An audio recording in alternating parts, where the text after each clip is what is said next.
দীর্ঘ প্রায় 17টি বছর পরে জালিমের জুলুমের অবসানের পরে ইসলাম ওয়ালারা যেই পরিবেশ খুঁজে পেয়েছে, যদি মুসলমানেরা যদি সুযোগকে কাজে লাগায়া ইসলামের জন্যে, ইসলামের সুমহান আদর্শ রক্ষায় যদি এক হতে না পারেন, তাহলে আবার এমন কালাবাস, সেই আমাবস্যার এমন কালো রাত আসবে যার সুবহে সাদেক হওয়া অসম্ভব হয়ে যাবে।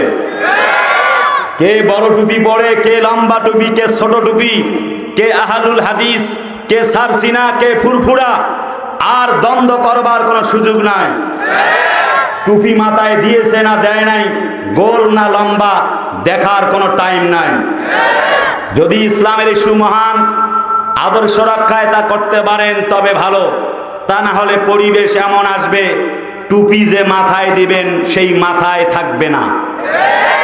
ইসলামের যে পরিবেশ এসেছে তা 50 বছরে ছিল না। আল্লাহর কসম করে বলি, কে আলিয়া, কে কওমি, কে আহলে হাদিস, কে ফুরফুরা, কে সারসিনা, জানতে চাই না। আল্লাহর এই জমিনে আল্লাহ দ্বীন কায়েমের জন্য, ইসলামের সুমহান আদর্শ রক্ষায় সবাইকে কাঁধে কাঁধ মিলিয়ে সবাই যদি আমরা এক হতে পারি, 17 বছর জালিমের জুলুম নয়, 17 ঘন্টাও জালিমেরা টিকতে পারতো না, পারতো না, পারতো না।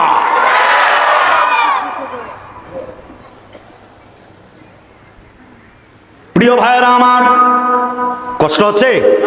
কোরআনে আল্লাহ বলেন, ওয়াকানা হাক্কান আলাইনা নাসরুল মুমিনিন। বক্তব্যটা আমার না আল্লাহ? চিল্লায় কয় না, বক্তব্যটা কার? আল্লাহ পাকের। বিজয় লাভ করবে তবে মুমিন হওয়া লাগবে। সুবহানাল্লাহ কোন? আবার আসবে এই জায়গাটায়। কষ্ট হচ্ছে? মন খারাপ হচ্ছে? ঘুম পাচ্ছে? যুবকদের আওয়াজ আজকে খুব কম পাচ্ছি। যুবকরা, ও মাসুদ ভালো হয়ে যাও, ওরা ওই গানের প্যান্ডেল দেখবেন খুব আছে। কথা কয় না? না, তোমাকে ইসলামের প্যান্ডেলেই থাকতে হবে। তুমি আর্জেন্টিনা আর ব্রাজিলের পাগল হয়ে লাভ নাই। কিছু যুবক তো আছে প্রিয়তমার সাকিব খানের পাগল। যত কথা রাখা ছিল এই বুকে জমা, তোমাকে জানিয়ে দিলাম ও প্রিয়তমা। আবার কয় ঠিক, ওই শয়তান। কি পরিমাণ দুষ্ট এরা।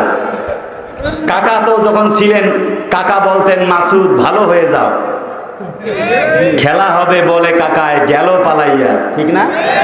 আরে কথা কয় না রে, ঠিক কিনা? এখন মাসুদ, আমি তোমাদেরকে বলছি ভালো হয়ে যাও।